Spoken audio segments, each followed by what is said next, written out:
Ya, de regreso nuevamente, otra invitada. Recuerde que estamos conmemorando en un día especial, el Día de la Mujer. Lo vuelvo a repetir, que lo puse en las redes sociales. Sé que el Día de la Mujer es el miércoles 8 de marzo, pero nuestro programa se transmite los martes, así es que estamos haciéndolo hoy. Para que la gente no siga con esa confusión en internet que ya nos han dicho varios, pero ¿cómo si es mañana? Sí, pero ya estamos hoy día. Enchúfese. Enchúfese. Bueno, y para continuar con nuestro programa estamos con otra invitada que a mí en lo personal me parece simpática, interesante, inteligente, ha venido un montón de veces, se ha agarrado a mechoneo conmigo en un par de ocasiones, pero a ella le gusta un poco ser así. Estamos con doña Patricia Pérez, quien es ex directora de CERNAM, es ex intendenta y es actual consejera regional. ¿Cómo estás, Patricia? Muy buenos días, muchas gracias por la invitación y por supuesto para todas y todos quienes nos están viendo. En realidad siempre es un placer venir acá a pesar de las discusiones, debate, diríamos. ¿Te acuerdas de un par de debates que hemos tenido? Por supuesto, pero que lo hace interesante estar acá, sí. Pues eso es lo que ¿te acuerdas? O sea, me tiene sangre en el... ¿Te acuerdas? O sea, ¿quieres seguir con la discusión? Todavía no recuerdo. Lo tengo acá. No, al contrario, un placer y agradezco que siempre ustedes tengan la disposición de poder recibir a tan, yo diría, variedad, diversidad de personas, autoridades, etcétera, que vienen a contar. Sí. Es la idea. Sí. Patricia, bueno, una de las razones por las que te llamamos, porque intentamos, Patricia, aunque a veces es muy difícil, intentamos tener, como tú dijiste, de todas las áreas y queríamos que una de las invitadas tuviera que ver con gobierno, con autoridades, con servicios públicos. Tú fuiste la primera intendenta, la primera mujer intendenta que tuvo esta región en toda su historia, republicana, por así decirlo de alguna manera. ¿Cómo fue la experiencia primero como intendenta? Sabes que lo dices y en realidad me viene como una emoción así de... No lo habéis tomado en cuenta ni tú. No, la verdad, sabes que van pasando los años y uno sigue funcionando, sigue trabajando y la verdad, así como mirar hacia atrás, hacia la historia de uno también, es como, hoy en realidad es importante, relevante en términos del cambio también social, cultural que se fue produciendo. O sea, después, por supuesto, después que estuve yo, hubo otras mujeres muy valiosas que ocuparon también, una actual intendente, también mujeres potentes, con fuerza, enérgicas, y que tomar el destino de una región con lo bien o lo mal que uno pudo haberlo hecho, con las equivocaciones y los errores que pudo haber cometido. O sea, es como, quizás si hoy día pensado, me lo hubieran ofrecido, lo hubiera pensado 2 veces, así como, es difícil, o sea... ¿Qué edad tenías, Pati, en ese momento? Yo tenía 34 años, 34, entonces... Muy jovencísima. Claro, 34 años, entonces, 34 años, la primera mujer, o sea, entender que también las autoridades, siempre habíamos tenido intendentes varones, claro. El ejercicio del poder en un hombre y una mujer siempre es distinto. ¿Por qué? A ver, cuéntanos. Porque justamente las mujeres tenemos... ¿Tiene una presión? Es que el tema de cómo nosotros nos vinculamos, nos relacionamos es mucho más horizontal. Uno espera que aquellos que son parte del equipo colaboren en la gestión que uno realiza, no pensando en la jerarquía. Yo soy la intendente y todo el resto está por debajo. Uno intenta que cambie la distribución del poder y que seamos todos sentados para poder discutir y ver la mejor idea para poder llegar. Es el sueño como de medio de Steve Jobs, ¿sí? Como claro. Todos trabajando en lo mismo, buscando las alternativas, las soluciones y en realidad que sea la mejor la que prime. Entonces ese cambio no se provoca en 1 año, en 3 años, en 4 años. O sea, es cosa de mirar cómo está nuestra sociedad. Es un cambio cultural también. Los cambios sociales, culturales son de décadas. De décadas. Pati, Karen te lo preguntaba tras cámara, ¿es difícil tratar con hombres que con mujeres?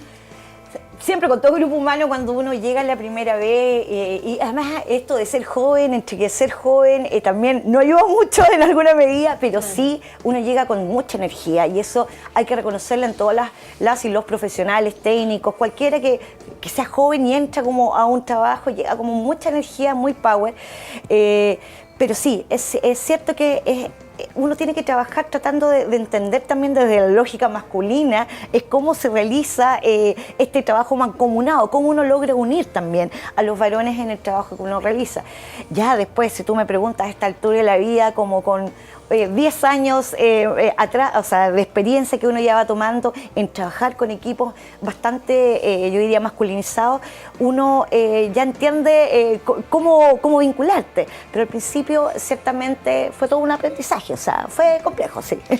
¿Costaba, sentías tú, que hombres que llevaban tiempo en el gobierno regional en ese momento aceptaran tus órdenes? ¿O también costaba que mujeres aceptaran tus órdenes? Yo creo que se dio de todo. Lo que pasa es que las personas le tenemos temor a los cambios.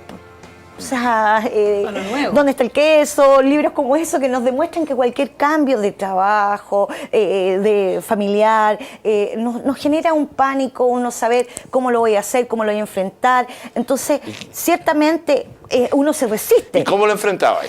O sea, primero tratando de ser bien aplicada. Eso yo creo que me ha servido mucho en mi historia profesional, de ser bien aplicada en términos de tratar de estudiar. Ya. De estudiar, o sea, voy a trabajar en esto, estudiar antes de en lo que voy a trabajar. Y creo que eso ha sido una fórmula, pero básica para intentar hacerlo de la mejor forma. O sea, por lo menos saber, yo creo que te da un paso adelante y te permite tomar mejores decisiones.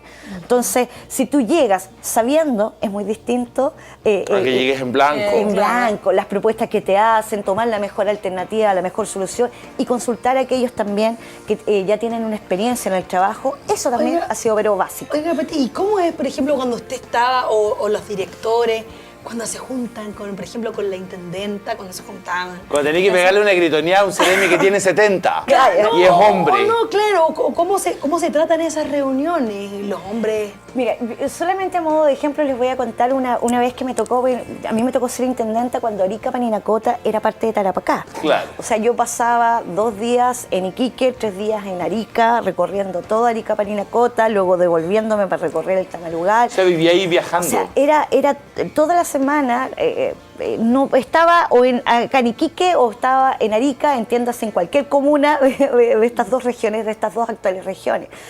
Y hubo un accidente, y yo me acuerdo que fue la primera vez que tuvimos que hacer un COE de emergencia, un accidente de un bus con unos niños estudiantes, unas niñas estudiantes que venían de Santiago, sí, lo recuerdo. del Cumbres. Del Cumbres, Sí, que exacto, murieron. las Sí. señoritas, claro, yendo a Chungará, ahí fue todo un accidente. Y yo me acuerdo que ahí me encontré con todo, en plenitud, todas las autoridades regionales. Y llevaba muy poco en el cargo, y fue también tener que, cómo solucionamos, cómo agilizamos, porque entendiendo el dolor que sufrían sus familias, cómo tratábamos de agilizar todos los trámites, recuperación de los cuerpos, etcétera. Y ahí es cuando uno se confronta la realidad de que uno es la intendente y tiene que asumir también que eso implica dar instrucciones. Claro. Dar instrucciones y tomar decisiones. Y las tomas de decisiones, una vez escuchado todas las partes que tenían que hablar, uno decidir qué es lo mejor. Entonces, ahí tú lo vas asumiendo, y eso fue como al mes y medio que yo llevaba en el cargo. Entonces, ese caso fue gravísimo. Sí, fue muy grave. Y fue a nivel nacional, cobertura a nivel nacional. Por eso lo saco a colación en términos de cuándo fue el primer momento así en tomar unas decisiones que además estaban yo diría en la palestra nacional. Era como... Ahí asumí completamente, en realidad, cuál había sido el cargo que hoy día en ese momento estaba ostentando. Patricia, y antes de irnos, que ya me empiecen a indicar que quedan pocos minutos, sí, claro. Tu cargo como exdirectora de CERNAM, que ahora se llama CERNAMEC, que es Servicio Nacional de la Mujer y la Equidad de Género. En un par de ocasiones, cuando recién comenzábamos la entrevista, yo dije, me agarré con la Pati un montón de veces y qué sé yo. Era porque yo siempre te decía, siento que CERNAM, que era en ese momento, no tiene la suficiente fuerza para defender a las mujeres en diferentes situaciones. Y tú me decías, bueno, pero si va cambiando, no me presiones tanto, si va cambiando la cosa, yo no puedo hacer más que digamos, acatar, qué sé yo, y ver cómo era. ¿Cómo sientes tú que ha cambiado hasta el día de hoy? ¿Cómo sientes tú que está la fuerza de CERNAMEC en este momento? O sea, Karim, yo creo y concuerdo contigo que efectivamente los cambios de repente son tan lentos que no se notan o uno no los percibe. Pero también hay que recordar que quienes elaboran las leyes es el Congreso, y es cosa de mirar la composición del Congreso Nacional entre hombres y mujeres. O sea, y eso también, ¿por qué lo planteo? Porque eso te demuestra que ahí también tenemos que trabajarlo con las autoridades que son electas, consejeros y consejeras regionales, los municipios, los concejales, porque eso te va ayudando al cambio cultural o el que tú requieres. Efectivamente, hay proyectos de leyes que hoy día queremos que salgan con mucha mayor rapidez. Pero lamentablemente no depende ni de ti ni de mí, claro, sino de aquellos que tienen el voto y que llámense parlamentarios y parlamentarias. Pati, usted habla de las leyes que le realicen estos parlamentarios. Una de las leyes y que nos toca a nosotras es la ley del aborto, esos 3 causales en ese aspecto, y ya no siendo directora de este servicio. Hay mujeres que dicen cómo un grupo de hombres puede tomar decisiones del cuerpo de las mujeres, ¿no? Hombres que dictan leyes, firman. En ese aspecto, ¿cómo usted lo ve? ¿Cómo ve esto que, a ver, que en el gobierno de la presidenta Michelle Bachelet, donde usted también fue directora, se avanzó en este tema, pero sigue siendo estas 3 causales y no se puede más, ¿no? No hay más avance. En ese aspecto, la mujer se ha visto un poco denigrada con esta ley. ¿Qué piensa la mujer? Porque hay disgusto, hay discusión. Por supuesto. ¿Qué piensa? A ver, creo que ese es otro ejemplo de la resistencia, de lo que hablábamos, de lo que doña Andrea también en el bloque anterior estaba conversado. O sea, el tema de la resistencia cultural es un tremendo tema. Acá el tema de la ininterrupción, la despenalización de esta interrupción, es en 3 causales súper específicas, y ahí demuestra el libre arbitrio, la libre decisión que puede tomar una mujer. O sea, no están coartando esa posibilidad. Soy yo que, si me encuentro en alguna de esas 3 causales, soy la que tengo que decidir. ¿Por qué va a decidir un hombre que hoy día va a estar legislando sobre lo que yo puedo o no puedo? Entonces, yo estoy con el sentir desde lo personal, voy a hacerme cargo de lo personal, ya no como directora, con mayor libertad para poder quizás opinar. O sea, siento que es un amarre. Es un amarre, o sea, creemos y esperamos que efectivamente todo esto se concrete, efectivamente ir avanzando más allá, es lo que realmente las personas quieren. Y es cosa de escuchar, la presidenta escuchó a las mujeres en las distintas regiones, yo siempre lo digo. En todas las propuestas que iban en el ámbito salud, de derechos, estaba el tema de la despenalización. Entonces, en todas las regiones se planteó esta alternativa. El punto es, ¿por qué? El CERNAM no podía haber tenido o no puede tener un protagonismo mayor de decidir, porque va avanzando. La directora nacional es mujer. Quizás uno debería entender como mujer, bueno, no podrán tener ellos mayor peso para meterse, para decidir, para... Claramente, la ministra Pascual está, pero de lleno. Este es uno de los proyectos que es como un hijo, una hija de uno. Entonces, está trabajando arduamente, pero eso implica también hacer el cambio de la persona que le va a votar. Entonces, es la conversación directa con cada uno de los parlamentarios y también que respondan a las mujeres de sus regiones, pues de las circunscripciones o los distritos, senadores, diputados, también nos tienen que responder con el voto que van a dar. Y yo creo que donde nosotros podemos hacer el cambio es cuando nos vuelva a tocar votar. Si votamos por esos mismos diputados o si votamos por esos mismos senadores. Ahí va a estar la diferencia que podemos marcar. Ok. Patricia, gracias por haber venido. Sí, que le quede claro. Sí, eso es cierto. ¿Vaya a votar? Sí, porque ese día todos se duermen, todos se acuerdan. No, No, ya, que carretilla y que la cosa. Patricia, gracias por haber venido. Siempre es un agrado tenerte acá en el programa. Muchas gracias. Eres una mujer muy, para mi gusto, muy elocuente, muy locuaz. Logras explicar correctamente y eso me agrada muchísimo porque no todos los invitados son así. Muchas gracias por eso. Gracias por la invitación. No, por todo un cumplido y que venga don Karim, hay que agradecerlo. Muy amable, igual, gracias a ti. Nos vamos a un corte y volvemos inmediatamente.